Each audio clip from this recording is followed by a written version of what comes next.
I really didn't expect this movie to be this good. I honestly didn't.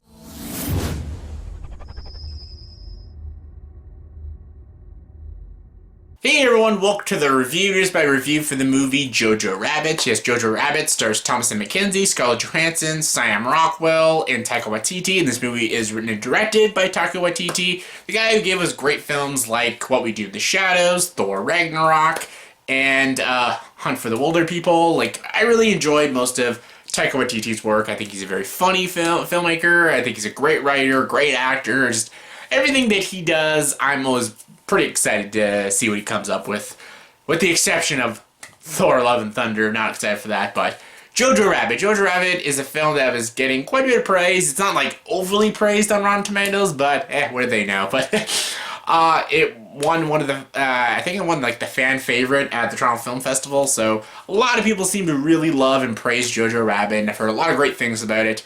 Finally got saw it. Here's my opinions. The story of Jojo Rabbit is about this kid, and his name is Jojo, and basically he wants to become a Nazi. This is during World War II in Germany, and he wants to be a terrific Nazi, a great Nazi soldier, like his imaginary friend, Adolf Hitler, played by Taika Waititi. And throughout the movie, he realizes that he would be an awful Nazi, and then he actually finds out his mother is actually hiding a Jewish girl in their walls in their house, played by Thomasin McKenzie. And then he kind of forms this relationship. I felt it, actually, this movie actually felt, kind of like thinking of this, it kind of felt like Moonrise Kingdom in a little bit. Like, there's a lot of hints of, like, Moonrise Kingdom. I feel like Taika Waititi got a little inspiration from Wes Anderson. It's not a Wes Anderson sort of feel kind of movie. It's kind of like a Mel Brooks movie mixed with a Taika Waititi film, and has little sprinkles of Moonrise Kingdom, and no problem with all that. Love Taika Waititi, love Mel Brooks, and I love Wes Anderson, and I love Moonrise Kingdom. It's my favorite Wes Anderson film.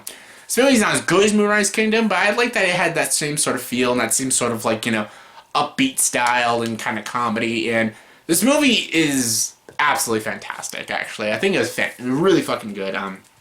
For some reason, this movie didn't appeal to me from the trailers. I thought it looked pretty good, but I don't know.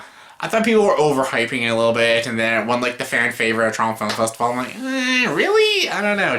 It didn't feel like my kind of film, even though it's absurd, because I love Taika Waititi, and I love weird comedies, and I love Moonrise Kingdom, so I don't know. I just had this feeling I wouldn't like it. And I'm glad I'm wrong, and I'm glad I loved it, because it was really fucking good. Instantly, in the first, like, 5 minutes, I was laughing my ass off. This movie is funny. It is really funny. It's also very uplifting and very endearing, and has a really good story. And I actually could see a lot of Oscar praise for this film. I hope it gets a screenplay nomination.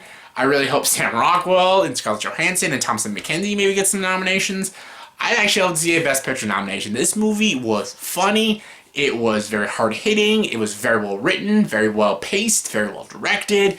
I thought Taika Waititi as Adolf Hitler was a really good choice. I thought it was super funny. It goes really dark in a lot of moments. It goes very serious in a lot of moments. It goes a little campy, a little silly. It also goes very emotional and very upbeat. Just there's a lot of, hits you with a lot of punches, and you're like laughing, then you're crying, then you're feeling inspired, then you're feeling hatred. Like, it puts a lot of emotions in you in this film, and it's very well done, actually. It's very well done. I thought the cast was really well chosen. I thought every one of them gave great performances. This little relationship between the main guy, I forget the actor's name, but him and the Jewish girl played by Thomasin McKenzie, it was very sweet. It was very cute. It was very adorable. And just, I don't know, I loved watching it, and I wanted to see where this movie was going. Instantly as the movie began, I just wanted to know where it was going, and I didn't expect it to go a direction it went in the ending, and it just like, whew. I'm like, it's a hell of a roller coaster ride, and then, like, there's this scene that just, like, rips you apart with emotions. Like, I can't spoil it. Let's just say it involves shoes, and it rips you apart. Like, oh my God, super sad shit. And yeah, I just loved everything about it, dude. It's so uplifting. It's so funny. Like, I was laughing so much and just having such a great time with this movie. And just, I'm glad I loved it. I'm really glad. I actually hate myself for even having doubts that this movie would suck, because it didn't. It was a fantastic film. And it's not a PC film. It's not like an SJW film. I think this film is for everybody. I think everyone can have a good time with it, have a good lesson, have a good time, have a lot of entertainment and enjoyment, learn from these characters, relate to some of these characters, and just have a good time at the movies. And I think it is a terrific film. Yes, there are a few scenes here and there that I feel like go a little too silly and a little too, I guess, weird, and maybe they didn't work for me, but those are just minor nitpicks. I think all in all, it's a solid film, and I highly recommend Jojo Rabbit. On a scale of 1 to 10, I'm going to give Jojo Rabbit a 9.3 out of 10. Really solid flick. Good job, Taika Waititi. Yeah, knocked it out of the park once again. So yeah, that was my review for the movie Jojo Rabbit. So in the comment section, please tell me what is your favorite and least favorite Taika Waititi movie. My favorite is still What We Do in the Shadows. I think that is his best movie and it's easily his funniest. But what is your favorite? What is your least favorite? Comment below, let me know. And as always, for this video, please subscribe to this channel and join the dark side.